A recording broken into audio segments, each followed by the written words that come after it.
Welcome to biology. আরেকটি নতুন ভিডিওতে তোমাদের স্বাগত। তোমরা প্রত্যেকেই জানো তোমাদের উচ্চ মাধ্যমিক 2025-এর পরীক্ষা, প্রথম পরীক্ষা বাংলা, এবং সেটি শুরু হচ্ছে কিন্তু মার্চের 3 তারিখ থেকে। আজকে তোমরা পেয়ে যাবে উচ্চ মাধ্যমিকের অত্যন্ত গুরুত্বপূর্ণ কিছু বাংলার প্রশ্ন, এটা তোমাকে সাজেশন বলতে পারো।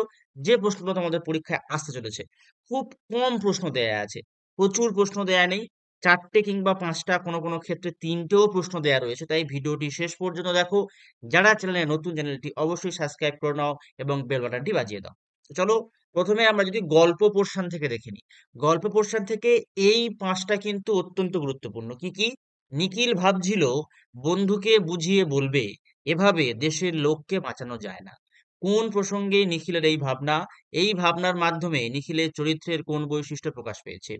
ভাতে হাত ঢুকিয়ে দিতে সে স্বর্গ সুখ পায়। ভাতের স্পর্শে কে কিভাবে এই অভিজ্ঞতা লাভ করে? উদ্ধৃত অংশের অন্তর্নিহিত তাৎপর্য ব্যাখ্যা করো।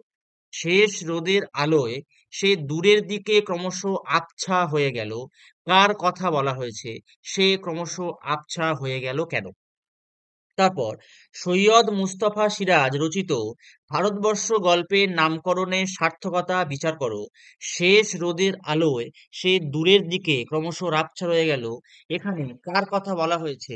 তার আবছা হয়ে যাওয়ার কারণ বিশ্লেষণ করো এবং তাৎপর্য। এই প্রশ্নগুলোর মধ্যে তোমরা দেখতেই পাচ্ছ, বেশ কিছু প্রশ্নে কিন্তু অনেকগুলো করে স্টার মার্ক দেওয়া রয়েছে। যেগুলোতে বেশি স্টার মার্ক দেওয়া রয়েছে সেগুলো কিন্তু সব থেকে ইম্পর্টেন্ট প্রশ্ন।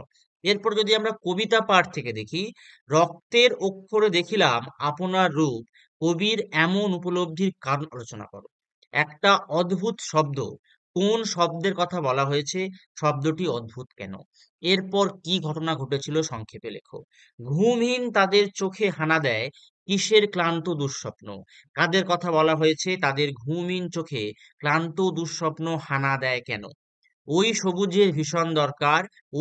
এই সবুজ বলতে কি বোঝানো হয়েছে? তার দরকার কেন?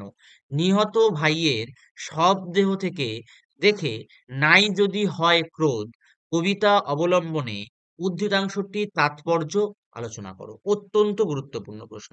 শিকার কবিতায় মানব সভ্যতা ও মানব স্বভাবের নির্মম নৃশংসতার যে দিকটি প্রকাশিত হয়েছে তা নিজের ভাষায় লেখো।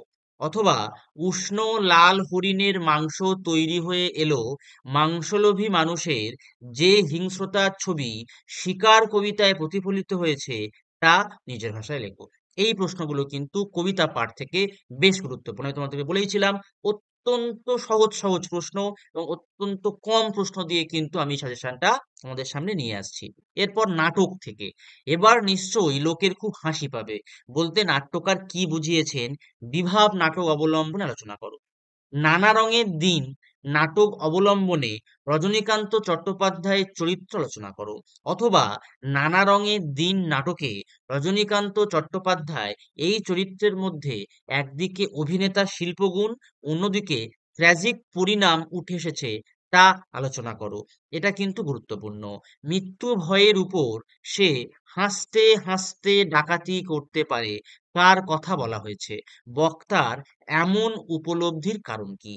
জীবনে ভোর নেই, সকাল নেই, দুপুর নেই, সন্দেহ ফুরিয়েছে, এখন শুধু মাঝরাত্রির অপেক্ষা। বক্তাকে সে জীবনের রাত্রির বলতে কি বুঝিয়েছে? অথবা কালীনাথ আমাদের দিন ফুরিয়েছে, কে কোন প্রসঙ্গে এ উক্তি করেছেন? উক্তির মধ্য দিয়ে বক্তার জীবনের যন্ত্রণা তুলে ধরো। এই 4টে প্রশ্ন নাটক থেকে যে প্রশ্ন সকল তোমাদের আসে, তার মধ্যে এই প্রশ্নগুলো থেকে কিন্তু তোমরা অবশ্যই প্রশ্ন পেয়ে যাবে।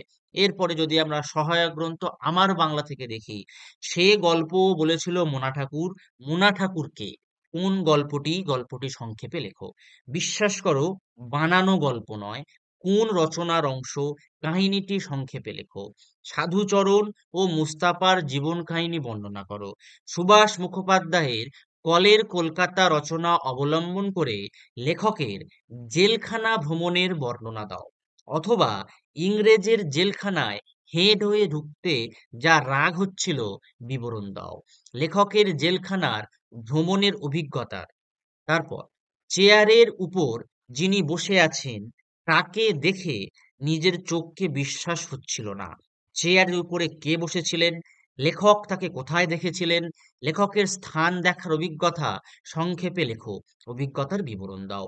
এই প্রশ্নটা, এই ৫টা প্রশ্নের মধ্যে সবথেকে গুরুত্বপূর্ণ প্রশ্ন। এরপরে শিল্প সংস্কৃতি সাহিত্যের ইতিহাস। বাংলা গানের ধারায় যাদের অবদান আসতে পারে তাদের মধ্যে উল্লেখযোগ্য হলো সলিল চৌধুরী, রজনীকান্ত সেন, এছাড়া কাজী নজরুল ইসলাম, মান্না দে প্রমুখ কিন্তু আসতেও পারে। বাংলার চিত্রকলার ইতিহাস যাদের অবদান জানতে হবে সেটা হচ্ছে যামিনী রায়, নন্দলাল বসু, রামকিঙ্কর বেইজ। বাংলা চলচ্চিত্রের অবদানে যদি আমরা বলি সেটা মৃণাল সেন। বাঙালির বিজ্ঞান চর্চায় মেঘনাদ সাহা অত্যন্ত গুরুত্বপূর্ণ। এছাড়া জগদীশচন্দ্র বসু, উপেন্দ্রনাথ ব্রহ্মচারী এগুলোও কিন্তু করে রাখতে পারো। এরপরে যদি আমরা ভাষা থেকে দেখি, গঠনগত অনুসারে বাক্যের শ্রেণীবিভাগ করে উদাহরণ সহ আলোচনা করো, অত্যন্ত গুরুত্বপূর্ণ। অবিভাজ্য ধ্বনি বলতে কি বোঝো, উদাহরণ সহ দুটি অবিভাজ্য ধ্বনি সম্পর্কে আলোচনা করো। বিভাজ্য ধ্বনি বলতে কি বোঝো, উদাহরণ সহ দুটি বিভাজ্য ধ্বনি সম্পর্কে আলোচনা করো। শৈলী ভাষাবিজ্ঞান কি, এর বৈশিষ্ট্যগুলি লেখো। উদাহরণ সহ গুচ্ছধ্বনি, যুক্তধ্বনির পরিচয় দাও, গুরুত্বপূর্ণ। বাক্যের অব্যবহিত উপাদান হিসেবে বিশেষ্য বা বিশেষ্য গুচ্ছ এবং ক্রিয়াজোট বা ক্রিয়াগুচ্ছ সম্পর্কে আলোচনা করো। শব্দার্থ পরিবর্তনের কারণগুলি সংক্ষেপে আলোচনা করো। থিসরাস সম্পর্কে লেখো, জোড় কলম শব্দ কাকে বলে। এই ৯টা প্রশ্ন আমরা দেখো, ২ থেকে ৩টে প্রশ্ন কিন্তু স্ল্যাগ মার্ক করা রয়েছে। এই প্রশ্নগুলো গুরুত্বপূর্ণ তোমাদের পরীক্ষার জন্য। এরপরে মানব মানচিত্র যে প্রবন্ধ হয়, বিশ্ব উষ্ণায়ন আসতে পারে, ছাত্র জীবনে দায়িত্ব কর্তব্য, বাংলার উৎসব, পরিবেশ রক্ষায় ছাত্রছাত্রীদের ভূমিকা, বই মেলা, বৃক্ষরোপণ, চরিত্র গঠনে খেলাধুলা, বিজ্ঞাপন দৈনন্দিন জীবন, দৈনন্দিন জীবনে বিজ্ঞান প্রযুক্তি, পরিবেশ দূষণ ও বিশ্ব উষ্ণায়ন, শিক্ষা বিস্তারে গণমাধ্যমের ভূমিকা, বাংলা ঋতু বৈচিত্র্য। এগুলোর মধ্যে এবছরের জন্য সবথেকে গুরুত্বপূর্ণ হলো তোমাদের ৪ নম্বরটি, ৬ নম্বরটি, ৯, ১০ এবং ১২ নম্বরটি। তার কারণ বিজ্ঞান থেকে একটা একটা প্রতি বছর থাকে মোটামুটি। এরপর যদি আমরা জীবন রচনাতে দেখি, তাহলে এবছর যে সমস্ত ব্যক্তিবর্গের ২০০ বছর বা ১৫০ বছর বা ১০০ বছর কমপ্লিট হচ্ছে, তাদের গুলো কিন্তু বেশ ইম্পর্টেন্ট। এক্ষেত্রে ২০ শতবর্ষে মাইকেল মধুসূদন দত্ত অথবা শতবর্ষের আলোকে নীরেন্দ্রনাথ চক্রবর্তী বেশ গুরুত্বপূর্ণ। আজকের ভিডিওটি এই পর্যন্ত।